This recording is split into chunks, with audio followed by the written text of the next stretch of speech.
नमस्ते दोस्तों, मैं हूँ एस्ट्रो शिल्पी आहूजा और आप देख रहे हैं शरभ साधना का 10वां एपिसोड। पिछले एपिसोड में हमने शरभ भगवान के मूल मंत्र का प्रयोग देखा और ये समझा कि मंत्र का अर्थ सिर्फ शब्द नहीं होता, मंत्र एक डिसिप्लिन होता है।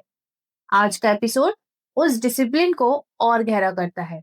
आज हम ये समझेंगे कि शरभ के अलग अलग मंत्रास किस स्थिति में, किस उद्देश्य से और किस मर्यादा में प्रयोग किए जाते हैं। बहुत लोग पूछते हैं, क्या हम रोज सब मंत्रास कर सकते हैं?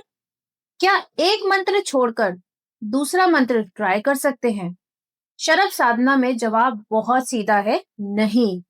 शरभ भगवान की शक्ति एक्सपेरिमेंट के लिए नहीं होती, ये शक्ति रेगुलेशन के लिए होती है।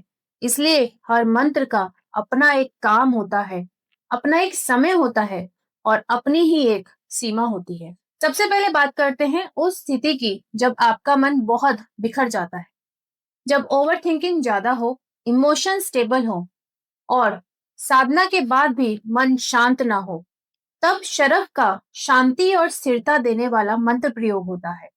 यह मंत्र कोई फोर्स क्रिएट नहीं करता, ये अंदर की नॉइज को धीरे धीरे आपके शांत करता है। ओम ह्रीम सर्वेश्वराय नमः। 108 बार इसको बोलिए, धीमी और स्पष्ट आवाज में आपको इस मंत्र को बोलना है। कुछ समय ऐसा होता है जब जीवन में सब कुछ रुक जाता है। आप काम कर रहे होते हैं, मेहनत कर रहे होते हैं, पर फिर भी रुकावटें, प्रेशर और अजीब सा रेजिस्टेंस महसूस होता है। ये स्थिति होती है जब कार्मिक ब्लॉक्स एक्टिव हो जाते हैं। इस समय शरभ का नियंत्रण मंत्र प्रयोग होता है, जो एग्रेशन नहीं बढ़ाता बल्कि सिस्टम को दोबारा से अलाइनमेंट में लाता है। ओम नमो भगवते महारुद्राय सर्वेश्वराय हुम फट स्वाहा। इस मंत्र को 108 बार दोहराइए, पर ध्यान से उच्चारण में कोई भी गलती ना हो। रक्षा का मंत्र ये नहीं होता कि कोई आप पर हमला कर रहा है।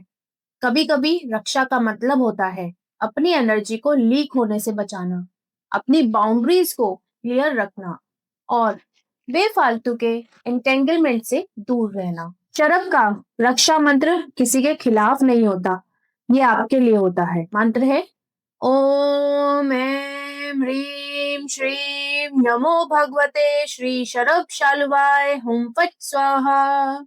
इसका उच्चारण भी 108 बार करिए, स्थिर और शांत भाव से करिए। कोई भी मंत्र के उच्चारण में गलती ना हो, ये बहुत जरूरी बात है। शरभ भगवान के सभी मंत्र कभी भी एक साथ नहीं किए जाते। हर मंत्र एक स्पेसिफिक रिस्पॉन्स को जगाता है और आप बिना समझे सब कुछ एक साथ कर देते हैं तो शरीर और मन दोनों कंफ्यूज हो जाते हैं। इसलिए शास्त्र कहते हैं एक समय, एक उद्देश्य और एक ही मंत्र। चाहे वो किसी भी देवी देवता का हो, एक टाइम पे एक उद्देश्य से एक ही मंत्र आपको जाप करना चाहिए। हर साधना का एक शांत अंत होता है। मंत्र के बाद तुरंत नहीं उठना चाहिए। कुछ पल शांति से बैठिए, मन में ये भाव रखिए जो भी हुआ वो शरभ भगवान के चरणों में समर्पित है। यथाशक्ति पूजा समर्पितम। अगर आप चाहें तो शरभ आरती या शरभ उपनिषद साधना के बाद सुन सकते हैं। इससे शक्ति और स्थिरता दोनों मिलती है। उनके लिंक्स आपको डिस्क्रिप्शन में मिल जाएंगे। शरभ साधना का पूरा फ्रेमवर्क, कौन सा मंत्र कब कितनी बार करना है, किस स्थिति में करना है, ये सब मेरी बुक रिकॉर्डिंग शर्बा द फिफ्थ अवतार ऑफ शिवा में आपको डिटेल में दिया गया है। अगर आप इस साधना को प्रॉपर गाइडेंस के साथ सीखना चाहते हैं तो एएसएम तंत्र फाउंडेशन लेवल 1 आपको उसका एक सही बेस देता है। एएसएम तंत्र फाउंडेशन लेवल 1 की डिटेल्स आपको डिस्क्रिप्शन में उपलब्ध है। अगला एपिसोड बहुत ही महत्वपूर्ण होने वाला है। वहां हम बात करेंगे साधना के बाद क्या होता है, शरीर, मन और प्राण में कैसे चेंजेस आते हैं और उन्हें कैसे संभालना चाहिए। मैं हूं एस्ट्रो शिल्पी आहूजा और ये था शरभ साधना एपिसोड 10। नमस्ते।